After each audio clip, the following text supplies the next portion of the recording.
Aphids, absolutely a challenge for any gardener. And we usually think of ladybugs and maybe lacewing larvae as the best predators to deal with them. But there is what I would consider to be an unsung hero that you will find among the colony. And today I want to talk about hoverflies, and particularly the larvae. So let's start off by looking for eggs.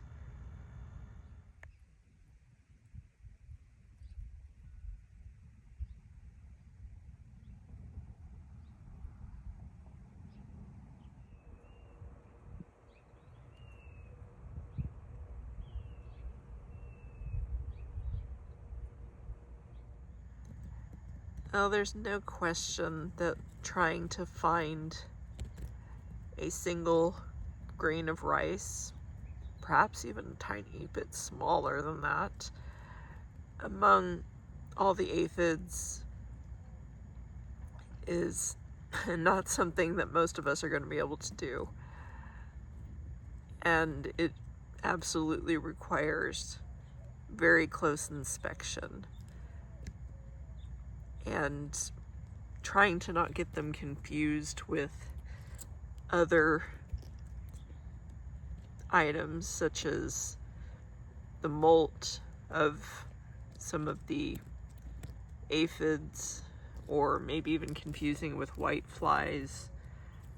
There are so many tiny white specks that can initially look like a hoverfly egg, but white flies will fly off once you've disturbed them, and anything else, once you start getting close enough, you can easily see is not an oblong, white, immovable speck among the colony.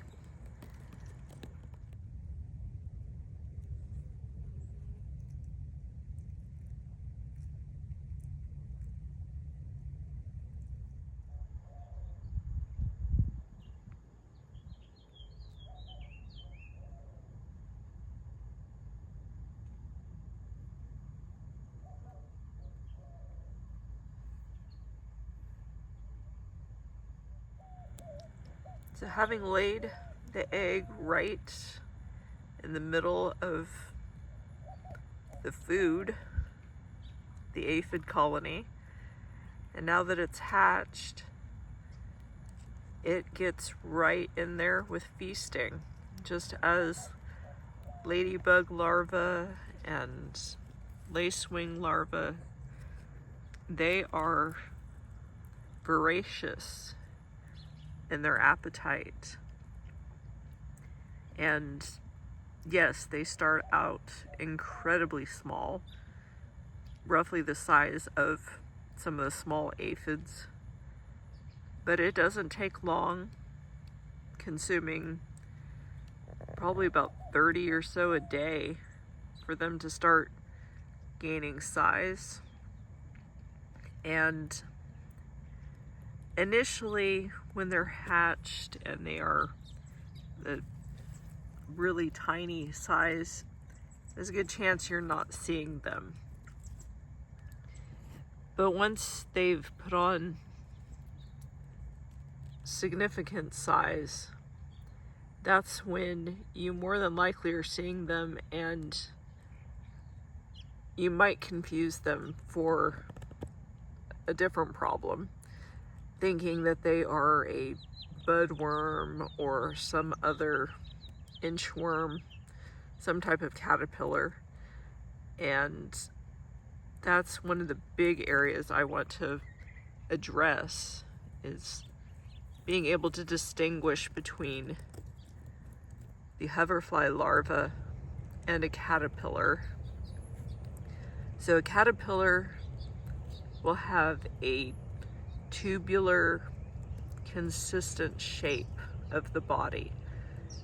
They normally have the rounded shaped head and going all the way to the very end with very little to distinguish one end from the other. Plus, they have feet. Now, they can sometimes be slightly hidden, and you may have to look a little harder for it, but they have a very distinctive feet and movement.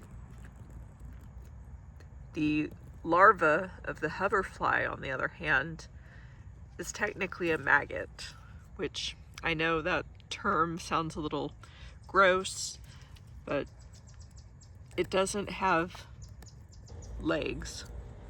It moves in a slightly different manner, and that's not necessarily easy to distinguish, trying to look for the legs. So the best way to look is more about the overall body shape, and it has a rather tapered body.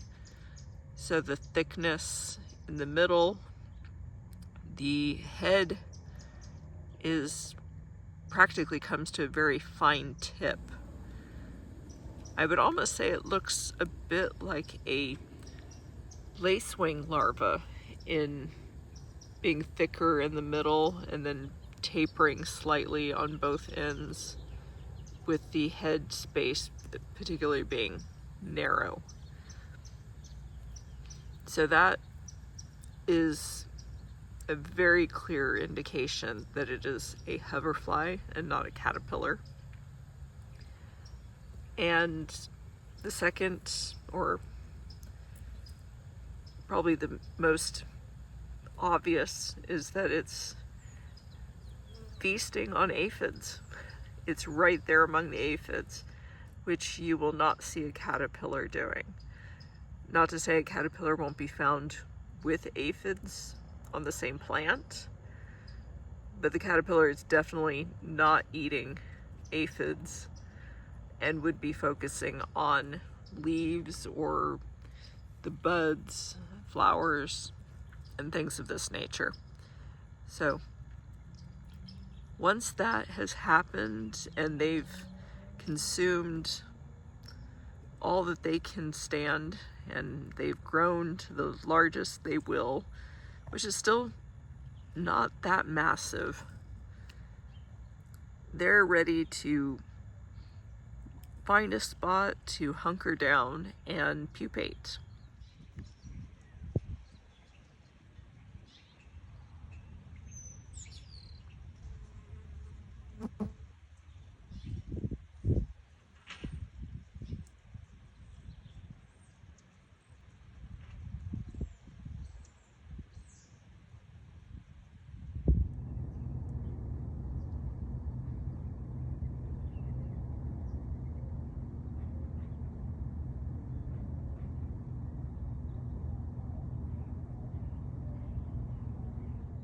Now, in the case of the pupa encasing,